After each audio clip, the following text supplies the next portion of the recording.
Yes, thank you, doctor. Thanks for the advice. Yes, thank you very much. But I must go. My patient's waiting for me now. Nurse, prepare that patient.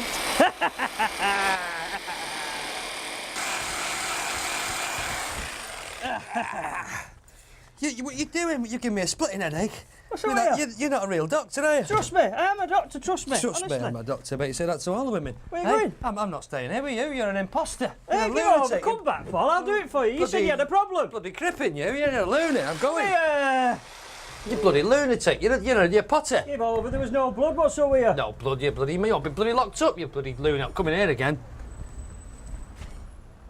It's no problem at all, don't worry about it. I'll stick him in the post, he'll be there in a few days. I can get anything at all. All right, see you then, mate. Okay, speak to you soon, ta-ra. Right, well, I remember, 10 units of Viagra. Jeff Stone, Solihull. Okay, must remember that. Hello, nurse, can you hold me calls, please? Yeah, thank you very much, yeah. Right, the serious piece. We are here in the medical centre, and the reason for this is we're going to dissect some helmets, and that is the serious side of my piece this evening. Serious? Me being serious? I don't think so. I do find it difficult to be serious. But the truth is that this is a very serious subject. We're on helmets again, head protection. Well, first of all, let's just get this sorted. I have to get rid of this. Oh, and a warning to George Clooney. I think your job's in jeopardy, because I really do like the idea of this Dr. Lark and this outfit. Anyway, crash helmets. You may be curious to know what on earth you get in a crash helmet. Well, it's fairly obvious, isn't it? You get this thing, the bit on the outside, the hard bit. These are made of a number of different substances. We've got plastics, we've got carbon fibre, Kevlar, fiberglass, which is a traditional method of manufacturing them. They come in different weights. They come in different types of sort of flexibility. Some are very, very hard, and some are actually a little softer than others. That then brings me to the next bit. The bit that is very underestimated, albeit very, very important. Simple polystyrene, constructed in a different way by different manufacturers to suit the shell. So if it's a hard shell, they sometimes use a soft polystyrene. If it's a flexible shell, which will dint and change its shape in the case of an impact, they use a harder polystyrene. They do mix the two to suit, and there's quite a lot of sort of technical research goes into that bit to produce the safety of the helmet. And then obviously in the finishing bit, that's the liners and everything, which are like these babies, which go inside the helmet to finish it off. Different sizes.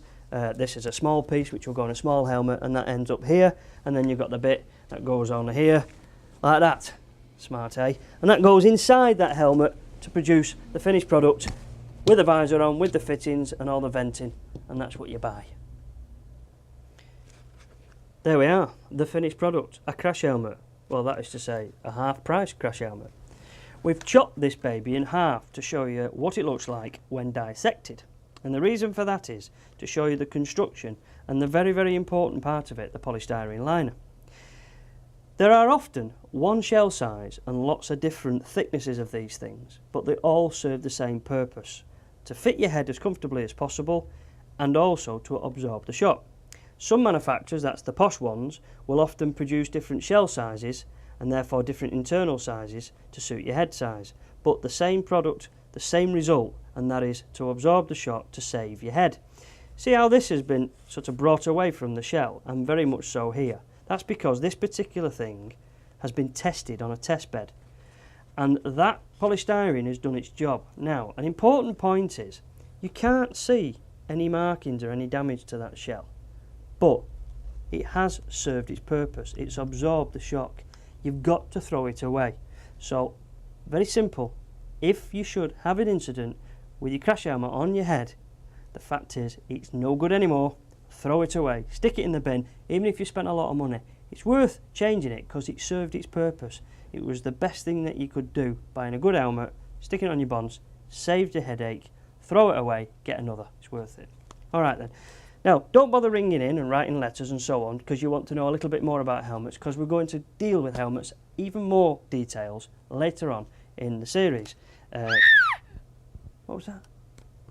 Oh, nurse, behave. I told you to blinking well lance the boil, not boil the blinking lance.